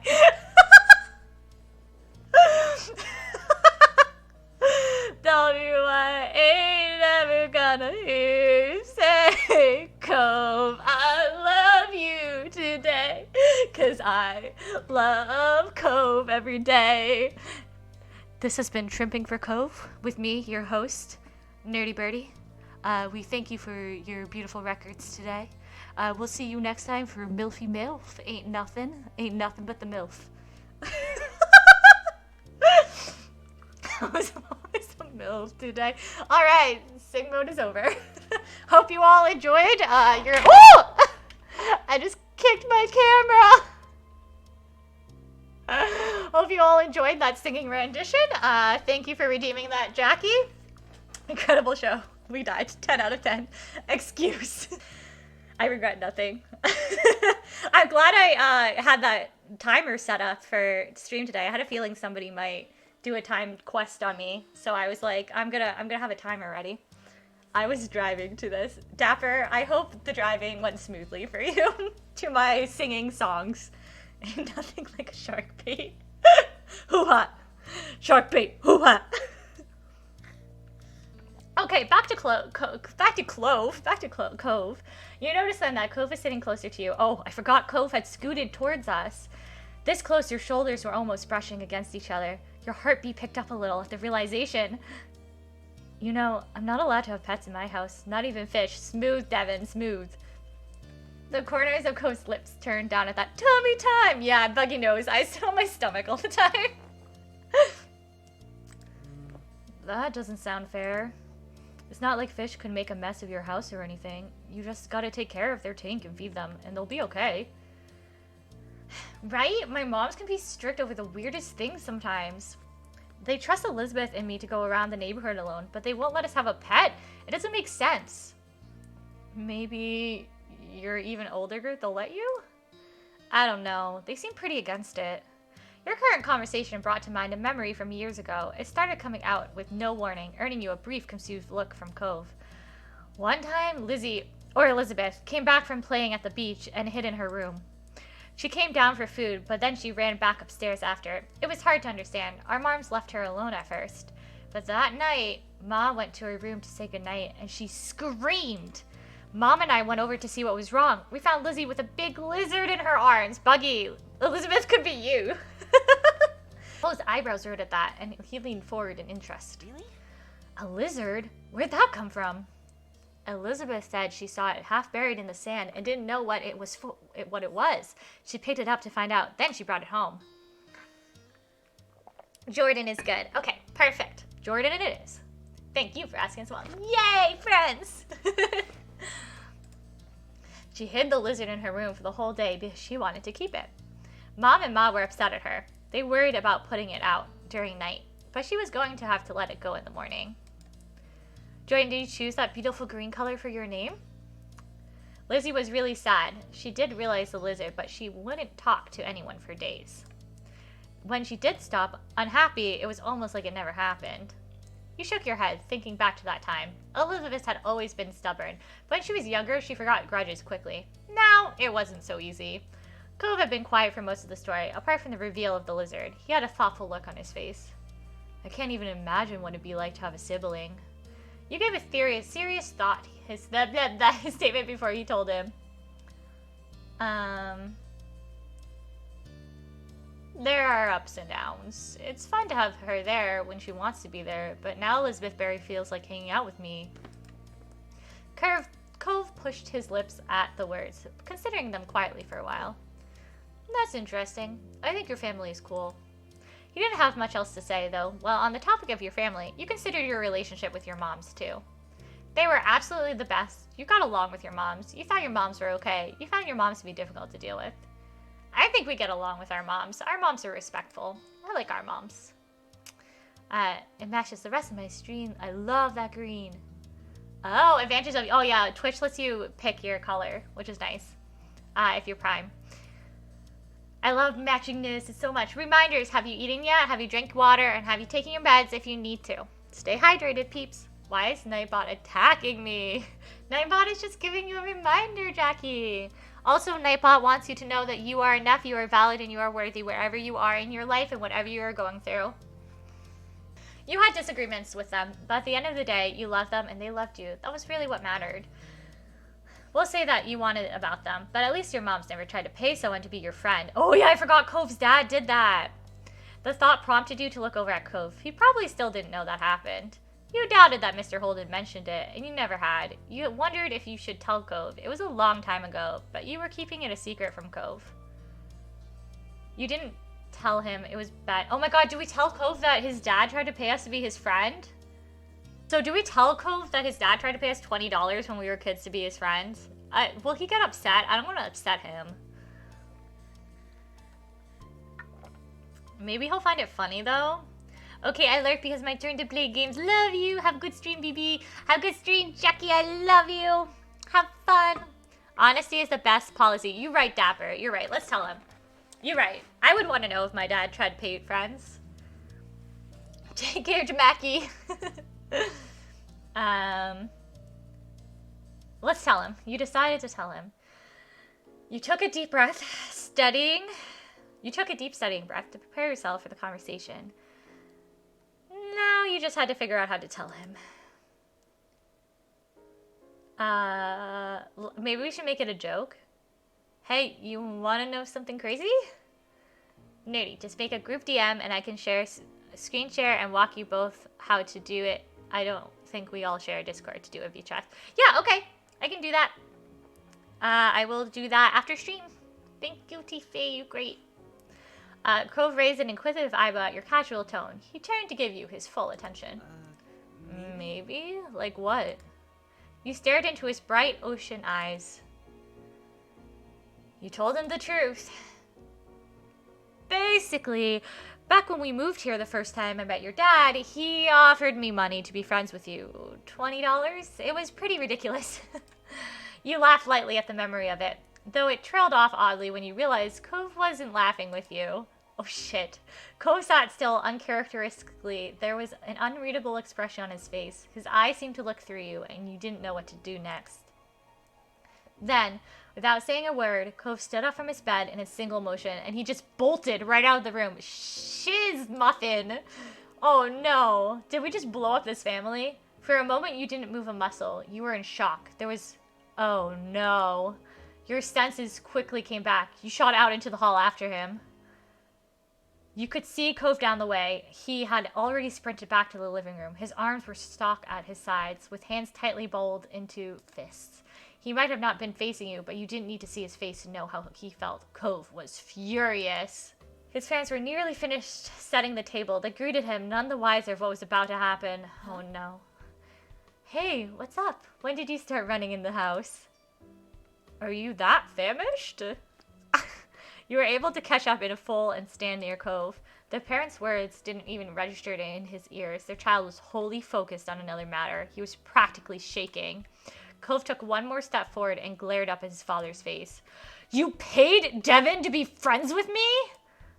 Mr. Holden froze. He looked like a helpless deer caught in the headlights. Oh, fuck. Honesty. Ouch. Seriously? Clifford, are you serious? He whipped his head towards Kira, his eyes wide and blinking rapidly. It was only one time.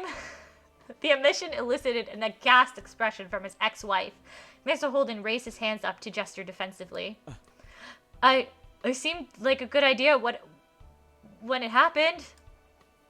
She covered her eyes with one hand. It was clear that her patience was frayed, but she was not so shocked anymore. Mr. Holden bowed his head, rubbing the back of his neck guiltily. The fact that she accepted this as something he'd do so easily seemed to be the most crushing part. Cove just stood there fuming silently. During their little aside, his eyebrows furrowed painfully and his eyes trembled.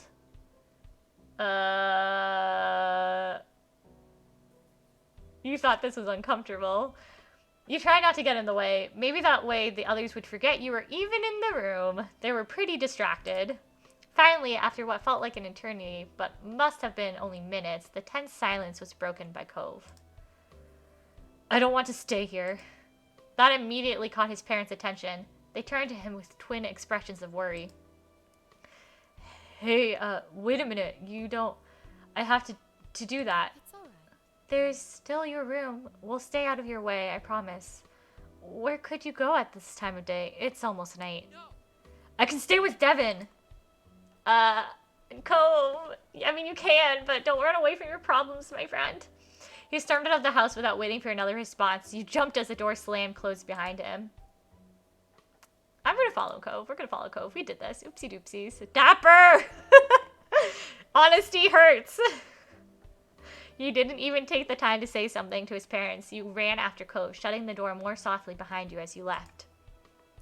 You spotted him easily. Cove hadn't made it far. He just reached the middle of the road. He's clearly not okay. Let's just follow him. You had already said enough. You walked a couple paces behind him silently. Cove stomped forward, going across the street without hesitance, towards your house. It didn't take long to approach the front door. You left it unlocked, so he yanked it open and went inside with you. By then, night fully came. The two of you stood tensely together in the middle of your living room. The night really hadn't gone as you imagined it would. At least Elizabeth wasn't around, and your moms were out. You had no idea how you would have explained the situation to them, and you were sure Cove would have been up for that. He watched you from the distance. His expression wasn't hostile, but was not exactly welcoming either. I'm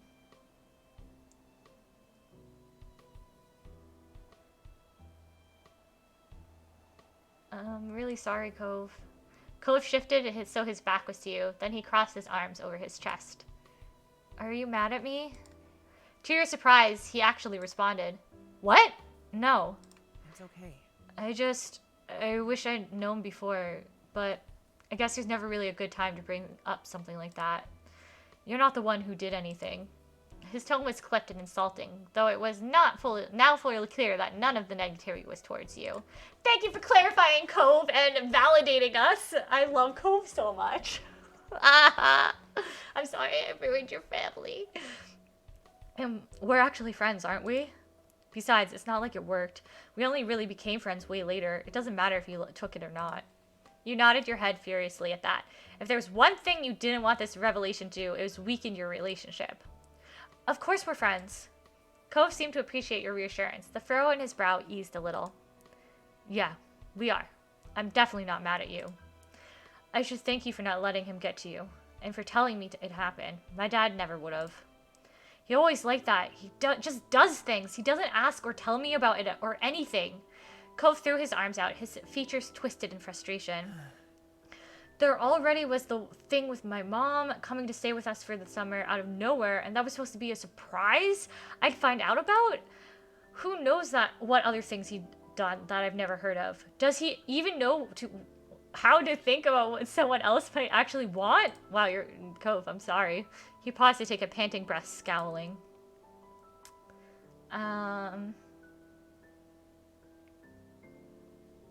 Let's just listen to Cove. He's clearly upset.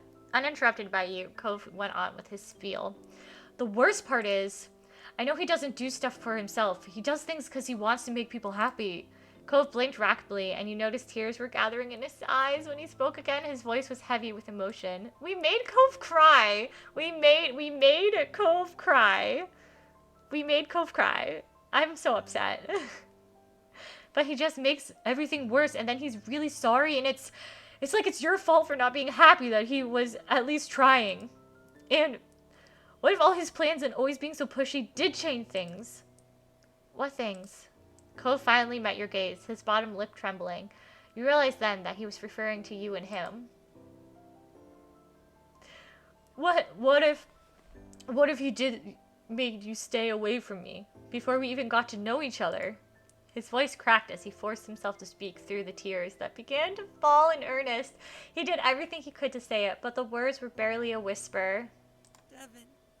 Devin, you're the best thing that came out of... Wait, it's a whisper. I'm sorry. Devin, you're the best thing that came out of being here. Why are video game characters the sweetest? Soulless last time calling me his heart. Cove saying that I'm the best thing to come out of him moving. If only reality was like this. Cove is honestly terrified over the idea that there was a chance the two of you might not have what you do. Oh, let's hug him. He needs a hug. Hugs to Cove. Hugs to Cove. Cove readily accepted the embrace. He wrapped his arms around you in return. The grip was firm. That's me. I'm that sweet in reality. Ogie Dormo. Hype yourself up. I love it. Hype, hype, hype. Cove readily accepted the embrace. He wrapped his arms around you in return. The grip was firm. I wouldn't have let anything your dad or anyone else did mess things up. Is that English? Am I reading that wrong? I'm really glad we got to be friends. You didn't need to say anything. In theory, I would pick this one. No, I wouldn't let anyone mess things up for us. His cheeks crumpled at your words. More tears starting to fall down his cheeks, but he stubbornly blinked away. Can I also just say that I really love that this game doesn't have any of like the toxicity of societal pressures on the characters. Like Cove cries all the time, and I love that. I love the vulnerability of it, and I love that he's a masculine presenting character and is allowed to cry. I mean, I guess we could tell him to stop crying and we could be toxic, but like the game doesn't make you do that, and it's so sweet, and I love that. A lot of people have said I'm super sweet, and I trust them. I believe that, Darmo. You're very sweet. Yes, this is like the ideal world, right, Jordan? This world is like the most accepting, loving community I've ever seen, and like ideal. If I could craft this into everyone I meet, I would. Oh my god, I would cry. You remained like that for just a little while. Then he scrubbed his eyes with the back of his hand. His gaze turned away from you, growing distant. He's like that with my mom, too. The anger he had begun to release bubbled back up to the surface. Dad wants to make people happy, but he doesn't. The words landed scathingly hard. You were certain it crushed Mr. Holden if you heard them. You never known how much his parents' relationships, but you thought you understood it a bit better now.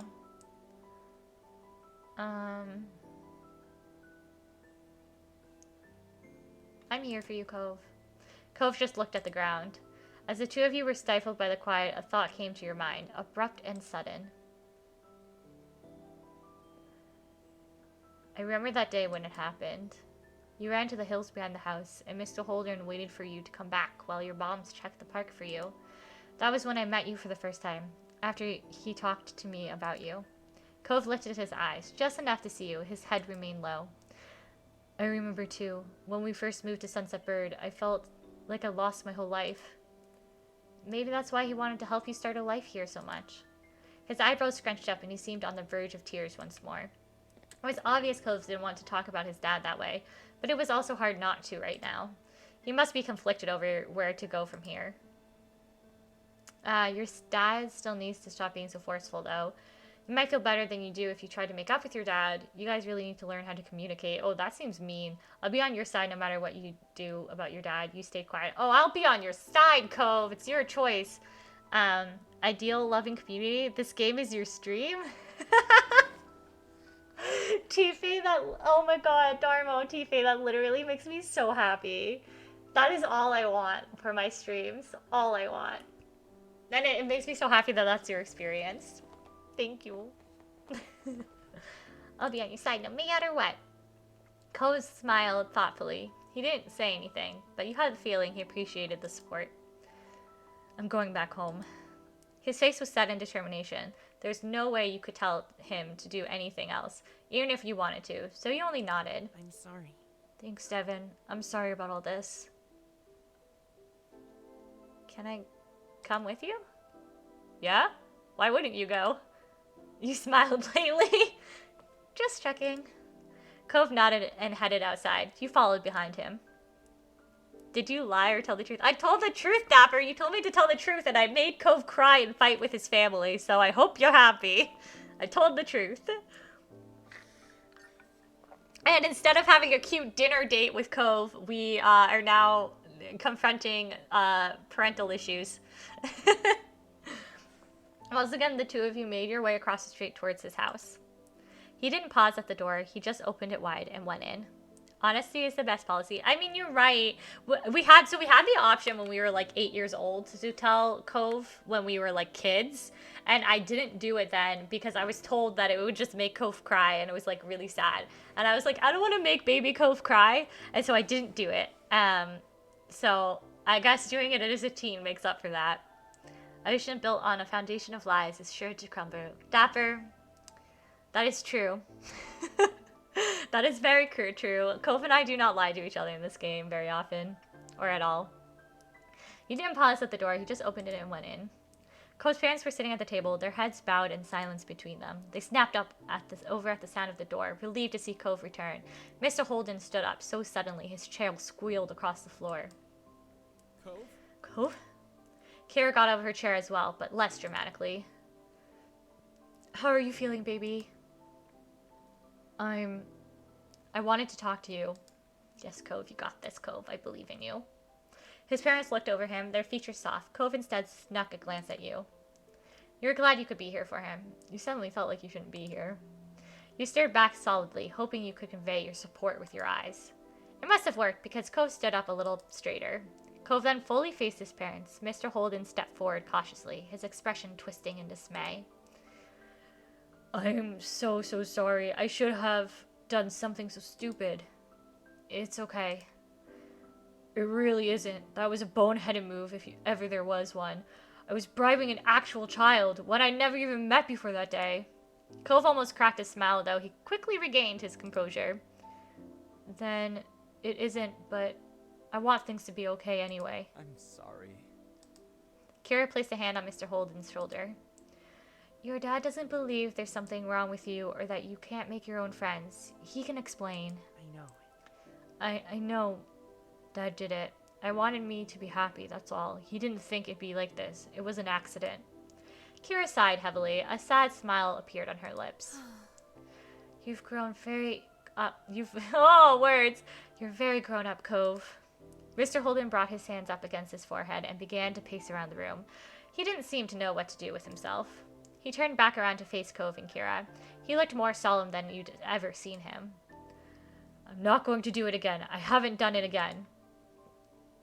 Haven't tried to bribe more people, or haven't continued to step over a line without registering it? Both! He let out a heavy breath before shrinking down a little. It was impressive, because he was pretty tall. I'm trying. I don't know, but I don't think so. Cove's throat bobbed as he swallowed thickly. He looked like he was trying to gather all of his courage. You can do it, Cove! You can do it! When he spoke up, his voice was small but firm. You invited Mom here. His dad's eyes widened. Cove is ready to have a talk he'd been put off before. Yes, Cove! Yes, confront the issues! Yes, Cove! You didn't ask me if I wanted things to be like this, with both of you together again for just a little while. Mr. Holden's hand slowly returned to his forehead. He was stunned, as if someone had just hit him. I did it again. I did it again and I didn't even notice. What is wrong with me? Why can't I just do something right? Okay, no self-talk deprecation here, sir. No. You're learning and growing as people. At least Cove seemed relieved that he was able to say what he felt. You knew just how long he'd been holding that in. It was quiet for a long stretch. Mr. Holden had sat down in a chair, his shoulders droop and his head in his hands. You looked to Cove. He watched his dad and how gently he was struggling with what he had been told. Cove glanced down at the ground, then looked back at his dad. I'm not angry anymore. Slowly, Mr. Holden met his son's eyes. I can try to talk to you about things and what I feel about stuff. I stopped saying that to you since everything happened. I didn't want to talk to you, but you won't have to guess if you know. Mr. Holden broke eye contact at that, shaking his head. My child shouldn't have to take care of me. You shouldn't have to make up for my shortcomings, Coves. I can fix things. I can still change. After having something of an outburst, Mr. Holden turned his face away and spoke more guardedly. Besides, I'm used to that already. I might not get it right, but not a damn thing would happen if what's left of this family if I wasn't making the effort. It's always me. What's one more thing to manage? Mr. Holden, what? Dad. I see. You're right, Cliff. I know. But I don't think Cove wants to take care of you. He just wants to understand, and he wants his dad to understand too. That's what matters, isn't it? I stand this communication. I stand the differentiating that is happening and the communication that is going on in this family. Why can't more conversation and arguments happen this way? It was still as Mr. Holden digested what Kira said. He stared down at his empty hands, held out in front of him. When he looked at Cove again, tiny tears glimmered in the corners of his eyes. He got up and crossed the room to his son. Cove didn't move or look away as he approached. Mr. Holden sat his hands on Cove's shoulders, the touch firm. He furrowed his brows. Bud, you and I are going to talk about every single thought that ever pops into our heads for the rest of our life. Oh no, Cove's crying again. He shook Cove forward and back a bit. Tears slipped down Cove's cheeks, but he was smiling. No, I don't want that. Mr. Holden began to smile too. It trembled at the corners, but it was genuine. I'm afraid it's the only way. Kira chuckled even as she blinked away her own tears. Mr. Holden turned towards her. You better not be thinking you can get away from this, Kira. The same is gonna apply to you. You can't! He let go of Cove with one hand while he placed his other arm around Cove's shoulders. Then he faced Kira. Absolutely. Oh, yes, I can. He continued to talk as he walked in her direction, bringing Cove along with him. Aww! Then father and son were standing in front of her. Mr. Holden put his other arm around her. Now he had both of them in his arms. If you think the ideas I actually go with are bad, you two are going to be amazed by the thoughts I decide against on all on my own. Oh no. Kira jokingly cringed at the concept. Cove smiled tearfully up at his parents. Thanks, Dad. I'm so glad. Thank you, son. But hey, you know what I'm thinking now? Cove, wiping his face with the back of his hand, shook his head. God, no, you're an incomprehensible maniac. Mr. Holden laughed, not disputing her words. I'm thinking we should eat dinner that I painstakingly made. It's salvageable, just gotta heat it back up. Kira sighed in exaggerated relief. That we can manage, right, Cove? Yeah. Great, we're making progress already. Well, Though I don't even know how I'm going to start making this up to Devin. Carrying that secret for all this time must have been quite the burden to bear. Plus, they didn't even get any money out of the deal. They didn't take the 20. You don't have to do anything. Nonsense. I or we will work on it. Okay. Cove ducked his head and spoke towards you. There was a tiny smile on his face. Do you still want to stay for dinner? You nodded softly. Mr. Holden finally let go of his family. Kira patted him on the back with a content sigh. You're very good, boys. I'm so lucky. Cove shyly rubbed his arm while Mr. Holden nervously rubbed his neck. Neither could make eye contact out of the bashfulness. In that moment, they really did seem like father and son. Cove's family was nice, you thought to yourself. You were glad that you got to come over. Aw, that ended up being really sweet. I'm glad we did that way. Thank you, Dapper. Thank you for convincing us to do it that way. I think that I'm going to go raid someone now because we're coming up to the 3 hours, and if I start another section, it's going to at least take 30 minutes. And I am having trouble reading now because that's what happens when I get tired. So I think I'm going to end the stream here. Goodbye!